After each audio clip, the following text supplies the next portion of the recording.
Alright, नमस्ते to all of you and I welcome you in the series of the research methodology. Last class में हमने discussion किया था hypothesis के अंदर ये 3 टर्म्स हमें क्लियर करने हैं कि जब भी आप हाइपोथेसिस पढ़ोगे तो पूछा जाता है क्या आपकी हाइपोथेसिस वैलिड है, क्या वो कंसिस्टेंट है, क्या वो रिलायबल है, क्रेडिबिलिटी है। पूरे रिसर्च में ये 3 टर्म्स आपको बार बार आएंगे और इसी वजह से हम हाइपोथेसिस डिस्कस करने से पहले इस टॉपिक को देख रहे थे, क्योंकि मैंने आपको बताया था जब भी आप हाइपोथेसिस पढ़ोगे तो आपको वेरिएबल समझ में आना चाहिए, प्लस में आपको ये 3 की टर्म्स आपको समझ में आना चाहिए और इससे आप अपने हाइपोथेसिस की कंक्रीटनेस को डिफाइन कर सकते थे।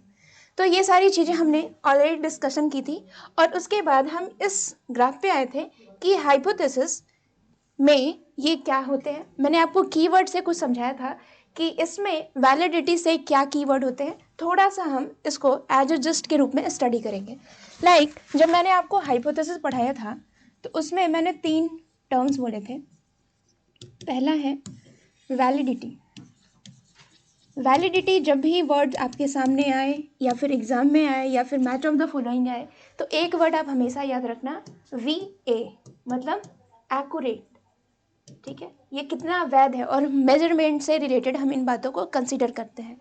तो validity is equal to accuracy की बात की जा रही है वहाँ पे कि आपकी रिजल्ट कितनी वैध है, कितना आपका रिसर्च वैध है।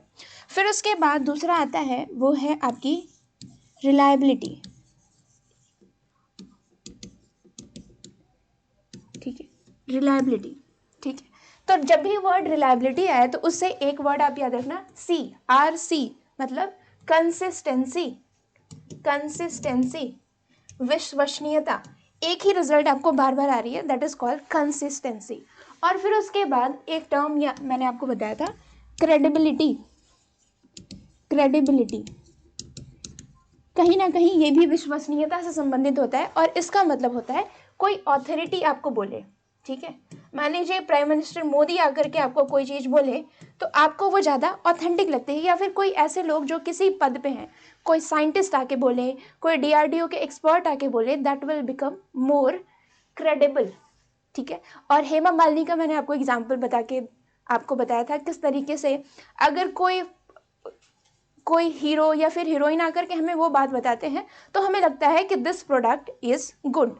तो इसी वजह से मैंने आपको एग्जाम्पल दिया था हेमा मालिनी का केंट वाला। केंट देता है 100% शुद्ध पानी, बट ये कितना शुद्ध है ये अलग बात है, बट हम कहते हैं कि इट्स अ क्रेडिबल सोर्स। तो ये रिसर्च में ये 3 चीज़ें आती हैं और उसी के आधार पे हम देखते हैं कि क्या हमारा रिजल्ट वैलिड है, रिलायबल है या फिर क्रेडिबल है। बट ये बहुत शॉर्ट की कहानी है, इसके अंदर भी आपको टाइप्स पढ़ने हैं। तो हम एक एक करके इसके टाइप से स्टार्ट करते हैं। पहला जो हमें देखना है वो है वैलिडिटी का टाइप। लास्ट टाइम वैलिडिटी के टाइप से डायरेक्ट क्वेश्चन आया था। वैलिडिटी के टाइप्स में आपको पहला पढ़ना है वो है इंटरनल और एक्सटर्नल वैलिडिटी, और ये भी मैंने आपको बताया था। इंटरनल वैलिडिटी क्या होता है? इंटरनल में हम जब भी बात करते हैं तो हम हमेशा देखते हैं क्या हमारा सैंपल टू रिप्रेजेंटेटिव है कि नहीं, और जब हम एक्सटर्नल की बात करते हैं तो हम रिजल्ट की बात करते हैं। तो ये हमने ऑलरेडी डिस्कशन कर लिया था, बट इसके अंदर भी आपको अलग अलग सब टाइप देखने को मिलेंगे और मैं चाहती हूँ कि आप इसके सब टाइप को एक बार देख लें और फिर उसके बाद हम एक एक करके we are going to study this. ठीक है, सो जब वैलिडिटी के टाइप्स को देखेंगे तो इसके मेन जो है वो 4 टाइप्स हैं। फिर उसके बाद आपको बहुत सारे बुक में अलग अलग हैं, बट अगर आप अच्छे बुक से पढ़ोगे तो जनरली 4 टाइप से एग्जाम में पूछे जाते हैं और PYQ को ध्यान में रख करके मैंने इस 4 टाइप्स को आपके सामने डिस्कस करना चाहा है। फिर उसके बाद इंटरनल और एक्सटर्नल वैलिडिटी, टोटल 6 टाइप्स आपको पढ़ने हैं। ठीक है, तो कुछ इस तरीके से वैलिडिटी में कंस्ट्रक्ट वैलिडिटी क्या होता है, हिंदी में इसको कहते हैं निर्माण वैधता। कंटेंट वैलिडिटी क्या होता है, इसको हिंदी में कहते हैं सामग्री की वैधता। क्राइटेरिया वैलिडिटी क्या होता है, यानी कि मानदंड की वैधता। और कन्वर्जेंट वैलिडिटी क्या होता है, यानी कि हम बात करते हैं अभिसरण की वैधता। तो ये 4 टाइप्स आपको पढ़ने हैं। ये सारी चीज़ें मैं आपको एक बार फिर से दिखाऊंगी, बट मैं चाहती हूँ कि आप इसको समझिए ये सारी चीज़ें क्या होती हैं। तो सबसे पहले हम स्टार्ट करते हैं 4C। Content, construct, criteria, convergent. ठीक है, तो एक बार हम इसको देखने की कोशिश करते हैं और एक एक करके हम इसको समझेंगे भी। ये है इसका टाइप्स, हमने यहाँ पे लिखा है। पहला हमने देख लिया था इंटरनल वैलिडिटी, एक्सटर्नल वैलिडिटी, ये हमने प्रीवियस क्लास में डिस्कशन किया है। तो इसको मैं क्या करती हूँ, पहले हम स्टार्ट करते हैं कंस्ट्रक्ट वैलिडिटी से। कंस्ट्रक्ट वैलिडिटी क्या होता है, यानी कि हम इसको हिंदी में कहें तो हम निर्माण की बात कर रहे हैं। किसी चीज़ का जब आप निर्माण करते हो तो आप कैसे कहते हो कि ये वैलिड है। निर्माण से रिलेटेड वैलिडिटी की हम बात करेंगे। तो जब कंस्ट्रक्ट की बात करते हैं तो आप कभी भी हाइपोथेसिस फॉर्म करते हो। ठीक है, हाइपोथेसिस फॉर्म करते हो तो वहाँ पे हाइपोथेसिस कहाँ से निकालते हो, मान लीजिए कि कोई भी हाइपोथेसिस आप थियरी से निकालते हो। ठीक है, इंडक्टिव और डिडक्टिव में क्या था कि आपके पास एक थियरी है और थियरी से आप क्या करना चाहते हो, डिडक्टिव में हम क्या कर रहे थे, एग्जाम्पल से हम कहाँ जा रहे थे, एक इंडिविजुअल से हम पर्टिकुलर से जनरल की तरफ जा रहे हैं, थियरी की तरफ जा रहे हैं। और डिडक्टिव में क्या था, थियरी था और थियरी से हम क्या कर रहे हैं, इंडिविजुअल पे टेस्ट कर रहे थे। तो थियरी से हम कहाँ जा रहे थे, इंडिविजुअल पे टेस्ट करना चाह रहे थे। तो इसको हम कहते हैं डिडक्टिव और इसको हम कहते हैं इंडक्टिव। ठीक है, ये सारी बातें हमने ऑलरेडी डिस्कशन किया था जब हमने टाइप्स ऑफ रिसर्च पढ़ा था। तो लेकिन अब उसमें जब हम हाइपोथेसिस की बात करें तो हाइपोथेसिस में हम क्या करते हैं, हाइपोथेसिस को हम टेस्ट करने की बात करते हैं और तब हम देखते हैं क्या हमारी हाइपोथेसिस वैलिड है कि नहीं। तो जब हम कंस्ट्रक्ट वैलिडिटी की बात करते हैं तो हम थियरी से क्या निकालते हैं, एक हाइपोथेसिस निकालते हैं और वो थियरी जो है, ठीक है, तो उस थियरी को जनरली पॉसिबल नहीं हो पाता है कि हम एग्जैक्टली मेजर कर पाए। तो हम उससे जुड़े कुछ इधर उधर के एग्जाम्पल को देख करके हम कोशिश करते हैं। मान लीजिए कि मैं आपको चेक करना चाहती हूँ कि आपका नेट को लेकर के मोटिवेशन कितना है, आप नेट को लेकर के कितना मोटिवेटेड है। अब मोटिवेशन मैं आपकी मेजर नहीं कर सकती, तो इसके लिए मैं क्या मेजर करूँगी, मैं आपके एग्ज़ाम के रिजल्ट मेजर करूँगी। एग्ज़ाम के रिजल्ट मेजर करके मैं आप क्या देखूँगी, क्या आपका जो प्रिपरेशन है वो वैलिड है कि नहीं। तो कुछ ऐसे फैक्टर्स हैं जिसको आप डायरेक्टली मेजर नहीं कर सकते, टेस्ट से या फिर कोई थियरी है उससे मेजर नहीं कर सकते, और उसको मेजर करने के लिए आप डायरेक्टली ना जा करके इनडायरेक्ट फैक्टर से आप उसको मेजर करते हो। जैसे मान लीजिए कि आपकी मोटिवेशन, या फिर मान लीजिए कि आप कितने इंथुजियास्टिक हैं, कितने क्रिएटिव हैं, तो आपको कोई टास्क दे दिया जाएगा और फिर उसके आधार पे आपकी मेजरमेंट की जाती है।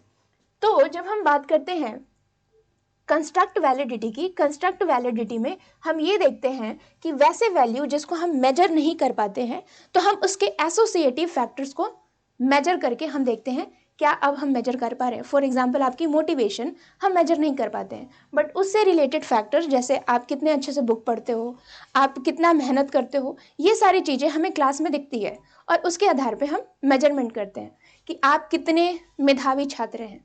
तो इसी तरीके से मान लीजिए कि कोई एक एम्प्लॉय के बारे में कि क्या ये एम्प्लॉय मेहनती है कि नहीं, तो हम ये देखेंगे वो एम्प्लॉय रेगुलरली आता है कि नहीं, वो अपने काम को कितनी शिद्दत से करता है ये देखेंगे।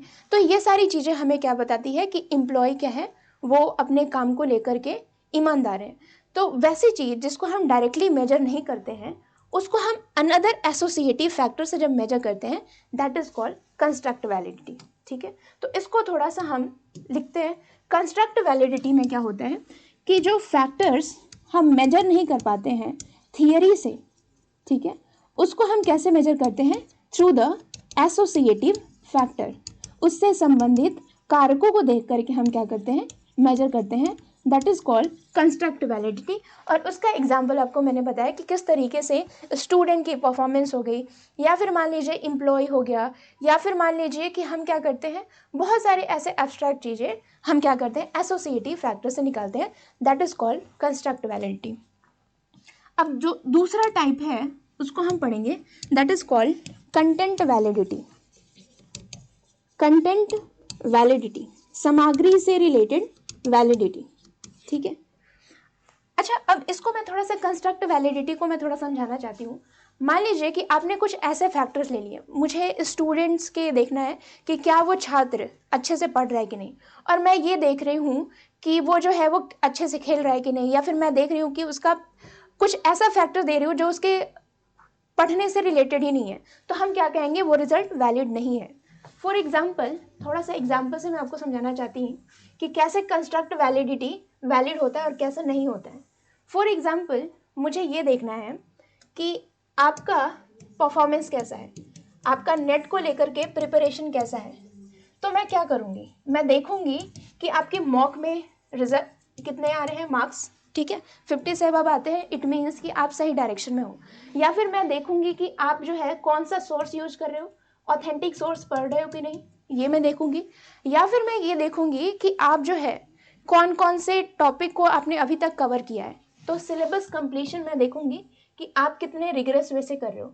बट फॉर एग्जाम्पल मैं जो हूँ, मैं आपको ये फैक्टर्स हुए, ये इंपॉर्टेंट फैक्टर्स हुए, बट मान लीजिए मैंने क्या किया, मैंने इन सब को छोड़ करके मैंने ये देखना चालू किया कि आप जो है कितनी आवर मूवी देखते हो, ठीक है।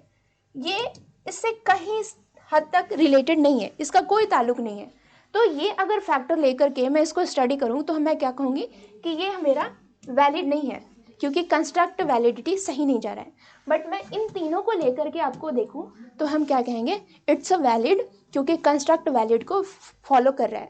ये इसके एसोसिएटेड फैक्टर्स हैं, ठीक है। तो इस तरीके से हम किसी भी फैक्टर्स की, किसी भी रिजल्ट या फिर हाइपोथेसिस के देखते हैं क्या आपने उसी कारकों को स्टडी किया है जो करना चाहिए, या फिर आपने कुछ भी अगड़म बगड़म कुछ भी लेकर के स्टडी कर दिया है, ठीक है। मान लीजिए कि आपको पॉलिटिकल पार्टीज की स्टडी करने हैं, तो आप उनके फैमिली के बारे में स्टडी कर रहे हो, उनका क्या रिलेशन है, आप ये देखो कि उन्होंने क्या डेवलपमेंट किया, कैसे उन्होंने फॉर एग्जाम्पल क्या ग्रोथ किए, क्या इनोवेटिव तरीका लगाया, ये सारी चीज़ें। अब आप ये देखोगे कि लालू यादव की बेटी की बेटी की बेटी की बेटी की क्या हो रहा है, वहाँ से हमें कुछ नहीं मिल रहा है। या फिर जो आप पापाराजी मीडिया करते हैं, वो क्या करते हैं, एक्टर के परफॉर्मेंस को ना देख करके वो ये देखते हैं उनका संबंध, या फिर मान लीजिए उनके पर्सनल लाइफ के बारे में देखते हैं, तो वो क्या है, वो उसके एसोसिएटिव फैक्टर्स में नहीं आएगा, ठीक है। तो इस तरीके से हम कहेंगे ये न्यूज़ क्या है, ये वैलिड नहीं है।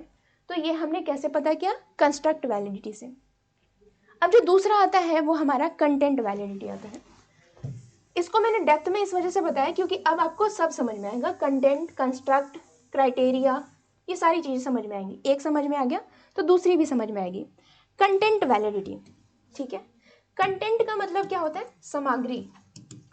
एक जॉब भी आता है कंटेंट क्रिएटर, ठीक है।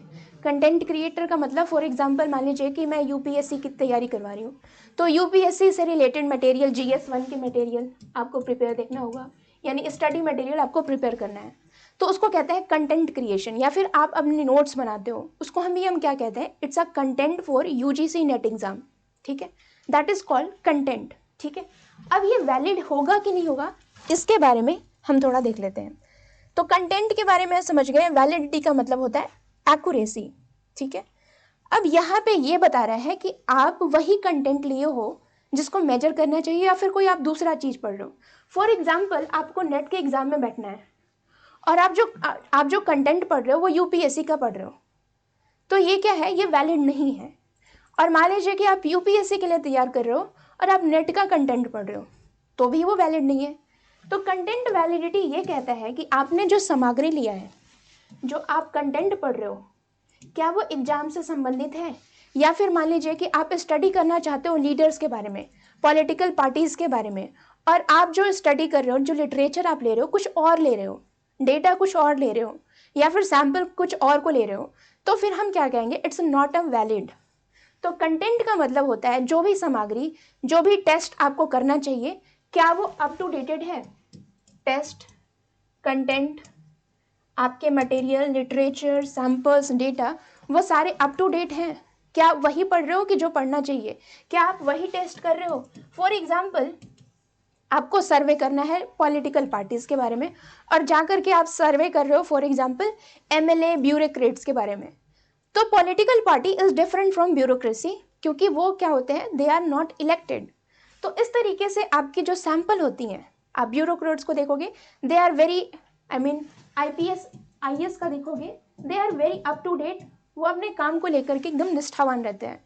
बट जब हम पॉलिटिकल पार्टीज को देखें, देयर इज इरेगुलरिटी, तो आपने जो टेस्ट किया है वो आपको अलग रिजल्ट देगा, तो हम क्या कहेंगे, आपकी कंटेंट सही नहीं है, इसलिए आपका रिजल्ट क्या है, वैलिड नहीं है। तो कंस्ट्रक्ट वैलिडिटी हम क्या देखते हैं, कोई रिजल्ट हम सही से मेजर नहीं कर पाते तो एसोसिएटिव फैक्टर्स को देख करके हम स्टडी करते हैं, दैट इज कॉल्ड कंस्ट्रक्ट, निर्माण से संबंधित। और दूसरा होता है कंटेंट, मतलब कि जो सामग्री है क्या हम उसी को मेजर कर रहे हैं या फिर कोई दूसरा सामग्री हम इस्तेमाल कर रहे हैं, ठीक है। तो ये है कंस्ट्रक्ट। कंस्ट्रक्ट में हमें ये मेजर नहीं कर पाएंगे तो हमने क्या किया, इसको जो मिलाते हैं उन फैक्टर को स्टडी किया।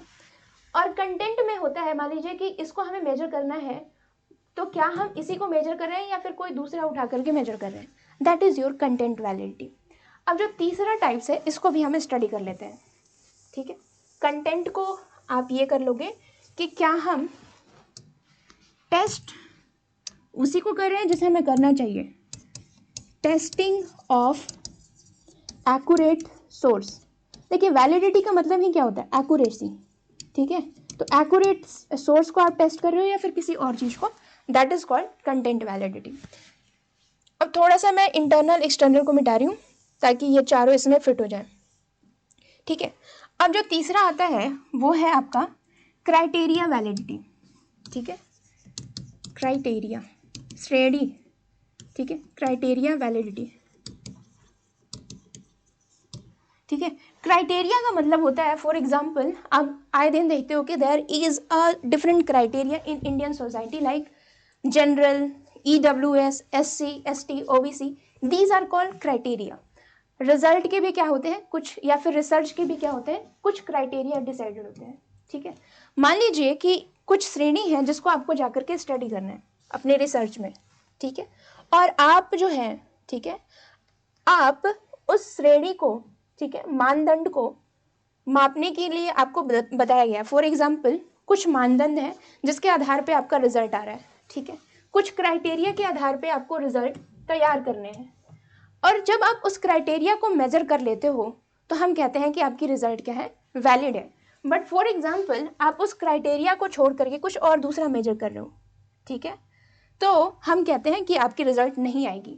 तो फॉर एग्जाम्पल, अब मैं एग्जाम्पल से थोड़ा सा आपको समझाना चाहती हूँ क्राइटेरिया क्या होता है। फॉर एग्जाम्पल मान लीजिए कि for a teacher there are criteria, ठीक है। जैसे मान लीजिए कि आपको असिस्टेंट प्रोफेसर बनना है तो कुछ क्राइटेरिया होते हैं, ठीक है, कुछ क्राइटेरिया होते हैं। You should be UGC net qualified, PhD होना चाहिए या फिर मास्टर होना चाहिए, ठीक है। Having some research paper publish, research paper कुछ पब्लिश होना चाहिए। Having a good communication skill, ठीक है, कम्युनिकेशन स्किल्स अच्छा होना चाहिए। So these are the criteria. ये क्या होते हैं, ये क्राइटेरिया होते हैं। जब आप इस क्राइटेरिया को मीट करते हो तो हम कहते हैं यू आर एलिजिबल। आप जो ये जो बंदा चुन के आए हैं यहाँ पे वो कहते हैं इट्स अ वैलिड। बट मान लीजिए कि आप इस क्राइटेरिया को मिस कर देते हो, आप ना तो मास्टर हो, ठीक है, और ना ही आप PhD में हो और ना ही आप UGC नेट क्वालिफाइड हो, सिर्फ आपके रिसर्च पेपर पब्लिकेशन है, कम्युनिकेशन स्किल अच्छे हैं, तो क्या आपने क्राइटेरिया को फॉलो किया, नहीं किया। तो आपकी जो जो क्वालिफिकेशन, जो पर्सन आएगा, जो रिक्रूट होके आएगा वो भी क्या होगा, सही नहीं होगा। तो हर रिसर्च को करने के लिए कुछ क्राइटेरिया होते हैं, कुछ श्रेणी आपको दिया जाता है, कुछ फ्रेमवर्क दिया जाता है। जब वो फ्रेमवर्क को आप पूरा करते हो तो हम कहते हैं कि आपकी रिजल्ट क्या है, दैट इज वैलिड। बट जब आप उस क्राइटेरिया को जंप कर जाते हो फिर उसके बाद हम क्या कहते हैं, that is not a valid recruitment, that is not a valid result. तो इसको हम कहते हैं क्राइटेरिया वैलिडिटी। अब जो हमारा लास्ट है क्राइटेरिया का, हम एक बार थोड़ा सा यहाँ पे नोट डाउन कर लेते हैं क्राइटेरिया वैलिडिटी क्या होता है, क्योंकि यहाँ से भी क्वेश्चन आते हैं। तो यहाँ पे मतलब है कि हम क्या करते हैं, आउटकम जो रहता है उसको हम, आउटकम जो कंक्रीट आउटकम को हम मेजर करने की कोशिश करते हैं, मेजर कंक्रीट आउटकम, या फिर फ्रेमवर्क, जो फ्रेम है, जो क्राइटेरिया है, उसको जब हम मेजर करते हैं तो दैट इज कॉल्ड आपकी क्राइटेरियन, ठीक है, मेजर कंक्रीट आउटकम। और जब हम ये स्टडी करते हैं तो उसको हम क्या कहते हैं कि आपका रिजल्ट क्या है, वैलिड है। तो ये है आपकी क्राइटेरिया वैलिडिटी, ठीक है। अब ये लास्ट है हमारा, दैट इज कॉल्ड क्राइटेरिया के बाद एक और बच जाता है, दैट इज कॉल्ड आपकी कन्वर्जेंट वैलिडिटी। ठीक है, कन्वर्जेंट समझ में आ गया तो डाइवर्जेंट भी समझ में आ जाएगा। ठीक है, that is called convergent validity. ठीक है, ये सब मैं आपको हिंदी में दिखाऊंगी, इसको हिंदी में क्या कहते हैं, तो हिंदी मीडियम वाले बच्चे बिल्कुल कंफ्यूज मत हो जाइएगा, ये सारी चीज़ें हिंदी में भी है। तो इसको हम हिंदी में कहते हैं अभिसरण। ठीक है, अभिसरण, और डाइवर्जेंट का होता है अपसारी। ठीक है, अभिसरण वैधता कैसे होता है, अभिसरण वैधता। ठीक है, अब ये देखिए कन्वर्जेंट का मतलब क्या होता है, कन्वर्जेंट डाइवर्जेंट रे तो आप लोग लाइट में पढ़े होगे कि कैसे हमारी लाइट जो होती है कन्वर्ज होती है जब वो लेंस को पार करके जाती है, तो दैट इज कॉल्ड कन्वर्जेंट। ठीक है, कुछ इस तरीके से आप देखते होगे जब आप 8th क्लास में 9th क्लास में थोड़ा सा आप फिजिक्स पढ़ते होगे, क्या हो गया, थोड़ा सा भी आप फिजिक्स का नॉलेज होगा ना, तो आप कुछ इस तरीके से कन्वर्जेंट रे देखते होगे।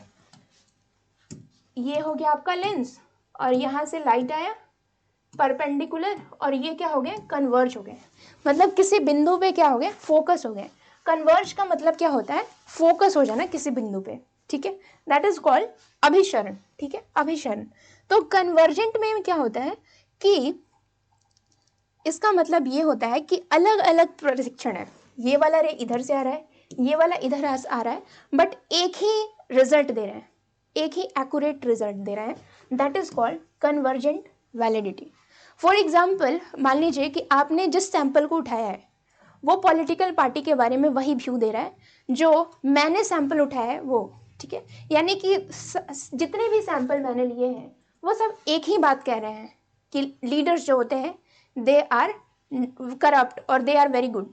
ठीक है, जो भी, तो मतलब सारे जो सैंपल्स हैं एक ही रिजल्ट को शो कर रहे हैं, that is called convergent validity. सबकी ओपिनियन एक बिंदु पे आकर के केंद्रित होते हैं, मतलब कि आपकी जो हाइपोथेसिस है वो क्या है, वैलिड है। ठीक है, अब इसके अपोजिट होता है हमारा डाइवर्जेंट। ठीक है, डाइवर्जेंट, मान लीजिए ये आपका लाइट है और डाइवर्जेंट में क्या होता है, परपेंडिकुलर के आने के बाद ये बिखर जाते हैं। तो एक सैंपल क्या कह रहा है, कुछ और कह रहा है, दूसरा सैंपल कुछ और कह रहा है, तो ये क्या है, ये हमारा कहेंगे invalid. It is not a case of validity, it is a case of invalidity. ठीक है, तो जब भी हम बात करते हैं कि आपका रिजल्ट वैलिड है कि नहीं, तो हम कन्वर्जेंट की बात करते हैं, डाइवर्जेंट सोर्स कि योर रिजल्ट इज इनवैलिड। ठीक है, तो ये हमने क्या देखा, 4 टाइप्स वैलिडिटी में भी, और वैलिडिटी का मतलब क्या होता है, एक्यूरेसी। ठीक है, एक्यूरेसी, तो इसको भी थोड़ा सा हम लिख देते हैं शॉर्ट में। कन्वर्जेंट का मतलब होता है कि ऑल ओपिनियन, ठीक है, all sample are at a point, किसी पॉइंट और फिक्स पॉइंट पे आकर के मिलते हैं, तो हम उसको क्या कहते हैं, कन्वर्जेंट वैलिडिटी। Validity clear. अब इसके अलावा भी 2 होते हैं, इंटरनल वैलिडिटी, एक्सटर्नल वैलिडिटी। वो मैंने आपको पहले बताया था, बट मैं क्योंकि साथ साथ पढ़ा रही हूँ तो इसको भी मैं थोड़ा सा आपको बता देती हूँ। इंटरनल और एक्सटर्नल वैलिडिटी क्या होता है। 5th, इंटरनल वैलिडिटी, क्योंकि वैलिडिटी का मतलब क्या होता है, मेजरमेंट, एक्यूरेसी से संबंधित। और दूसरा छठा क्या है, एक्सटर्नल वैलिडिटी, एक्सटर्नल वैलिडिटी। ठीक है, तो अगर एग्जाम में आता है मैच ऑफ द फॉलोइंग, या फिर मान लीजिए आपको टेबुलर फॉर्म में आता है कि क्या होता है, इसका कीवर्ड आपको समझ में आ गया, मैंने आपको एग्जाम्पल से समझाने की कोशिश की, तो आई होप आपका एग्जाम में ये सही होगा। तो जब भी हम बात करते हैं इंटरनल वैलिडिटी की, आई से इंटरनल, और आई से मतलब होता है इंडिपेंडेंट और डिपेंडेंट वेरिएबल के बीच में कोरिलेशन। ठीक है, ये कोरिलेशन देखते हैं, शायद शुरुआत में मैंने आपको बोला था सैंपल से रिलेटेड, तो वो वेरिएबल से संबंधित होता है कि ये क्या करता है, ये कोशिश करता है इंडिपेंडेंट और डिपेंडेंट वेरिएबल के बीच में कोरिलेशन। क्या आप वही कोरिलेशन ड्रॉ करना चाहते हो कि या फिर कुछ और। ठीक है, आप मान लीजिए कि इंडिपेंडेंट कॉज और इफेक्ट जो है उसके बीच में आपको देखना है। हाइपोथेसिस क्या होता है, हाइपोथेसिस में आपका क्लियर मेंशन होता है ये हमारा डिपेंडेंट वेरिएबल है, ये हमारा इंडिपेंडेंट वेरिएबल है। तो मान लीजिए इनके बीच में रिलेशन ड्रॉ हो गया, दैट इज कॉल्ड कि आपकी हाइपोथेसिस क्या है, वैलिड है। तो जब भी हम बात करते हैं इंटरनल वैलिडिटी, वो ये देखता है क्या आपने जो हाइपोथेसिस में मान के चला है क्या वो आपको यहाँ पे दिख रहा है, क्या कोई कोरिलेशन दिख रहा है, that is called internal validity. और जब हम एक्सटर्नल वैलिडिटी की बात करते हैं तो एक्सटर्नल वैलिडिटी में क्या होता है, हम सैंपल को देखते हैं, ठीक है, क्या आपका सैंपल जो है, ठीक है, पॉपुलेशन का टोटल रिप्रेजेंटेशन है या फिर जस्ट आपको क्या किया है, आपने बस ऐसे चूज कर लिया है। मान लीजिए कि पॉपुलेशन है आपकी 1000 और आपने एक पर्सन को स्टडी किया है, तो क्या ये सही रिप्रेजेंटेशन है? नहीं। कम से कम आपको 100 लेना है या फिर 50 लो या फिर 150 लो, ताकि आपको पता चले। और हर पॉपुलेशन अलग अलग क्राइटेरिया से हो, ये नहीं कि आपने एक मोहल्ले में जाकर के 100 लोगों को जाकर के सैंपल के रूप में स्टडी किया। You have to go and pick each person from different मोहल्ला, ठीक है, तो जो होगा आपका रिजल्ट होगा वो ट्रूली रिप्रेजेंटेटिव होगा। तो एक्सटर्नल हमेशा सैंपल की बात करता है, रिप्रेजेंटेशन की बात करता है, और इंटरनल हमेशा ये देखता है कि इंडिपेंडेंट वेरिएबल और डिपेंडेंट वेरिएबल के बीच में कोरिलेशन है कि नहीं, जो आपने हाइपोथेसिस में ड्रॉ किया है। तो इस तरीके से हम क्या करते हैं, हाइपोथेसिस, रिजल्ट, रिसर्च में वैलिडिटी को देखते हैं, एक्यूरेसी को देखते हैं। और वैलिडिटी का मतलब ही क्या होता है, एक्यूरेसी, कि आप जो मेजर करना चाहते हो क्या आपने रिसर्च में वही मेजर किया कि आपने कुछ और मेजर करके हड़बड़ी में अपना रिजल्ट दे दिया, दैट इज कॉल्ड वैलिडिटी। सो मैं आपको एक बार फिर से वो पेज दिखाना चाहती हूँ जहाँ से मैंने आपको स्टार्ट किया था। आई होप आप इसका स्क्रीनशॉट लोगे, क्योंकि मुझे लग रहा है आपको समझ में आ गया, और अब आप इसको रीड करोगे तो आपको ये समझ में आ जाएगी। So I am giving you time, मैं थोड़ा सा आपको टाइम दूंगी, आप इसको पढ़िए, और अगर नहीं समझ में आ रहा है you can write your doubts in comments, ठीक है। मैं कोशिश करूंगी कि नेक्स्ट क्लास में इसको आपको समझा दूँ, ठीक है। So just read it. Hindi वाले बच्चे टेक अ स्क्रीनशॉट, ठीक है, अगर आपको नहीं समझ में आया टेक अ स्क्रीनशॉट, उसको एक बार फिर से देखिएगा, मे बी आपको समझ में आ जाए, ठीक है। तो ये है आपके 4। वैलिडिटी का मतलब क्या होता है, एक्यूरेसी, ठीक है। कंस्ट्रक्ट वैलिडिटी क्या होता है, कंटेंट वैलिडिटी क्या होता है, इसको मैंने शॉर्ट फॉर्म में, जिस्ट फॉर्म में लिख दिया, ठीक है। क्राइटेरिया वैलिडिटी, कन्वर्जेंट वैलिडिटी, और ये भी आप लिख लो इंटरनल वैलिडिटी क्या होता है और एक्सटर्नल वैलिडिटी क्या होता है, ठीक है। ऑलराइट, ठीक है। अब थोड़ा सा मैं क्रेडिबिलिटी के बारे में बता दूं, ठीक है। क्रेडिबिलिटी से रिलेटेड भी, क्योंकि क्रेडिबिलिटी सबसे आसान है, रिलायबिलिटी को आज मैं खत्म नहीं कर पाऊंगी, क्योंकि रिलायबिलिटी में भी आपको अलग अलग टाइप्स देखने को मिलेंगे, उसमें भी 6 टाइप्स हैं, ठीक है। और मैं इस वजह से डेप्थ में पढ़ा रही हूँ क्योंकि मैं चाहती हूँ कि आपका कोई भी क्वेश्चन इससे ना छूटे। Types of validity, types of reliability, ये सारे क्वेश्चन पूछे जाते हैं, तो कम से कम आप इतना पढ़ के जाओगे तो जरूरी है कि आपका कहीं से वैलिडिटी, रिलायबिलिटी कभी कंफ्यूजन नहीं होगा। सो दैट्स वाई मैं उसको डेप्थ में पढ़ा रही हूँ। और मैं चाहती हूँ कि वैलिडिटी हमने बहुत अच्छे से कवर किया, थोड़ा सा हम यहाँ पे देख लेते हैं क्रेडिबिलिटी क्या होता है, ठीक है। क्रेडिबिलिटी वर्ड जब भी आए हेमा मालिनी को याद करना, एग्जाम में सी विल हेल्प, ठीक है।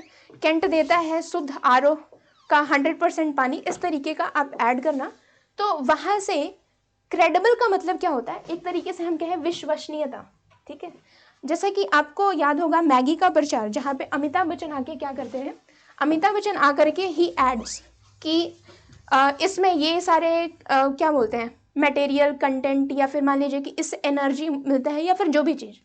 फिर उसके बाद ये कहा गया कि अगर ऐसे एक्टर या फिर एक्ट्रेस कोई ऐड करते हैं और किसी चीज़ के बारे में दावा करते हैं, तो मेक श्योर कि वो दावा सही होना चाहिए। अगर झूठा दावा करेंगे तो हो सकता है उन पे फ्रॉजरी या सारे केस लग जाए।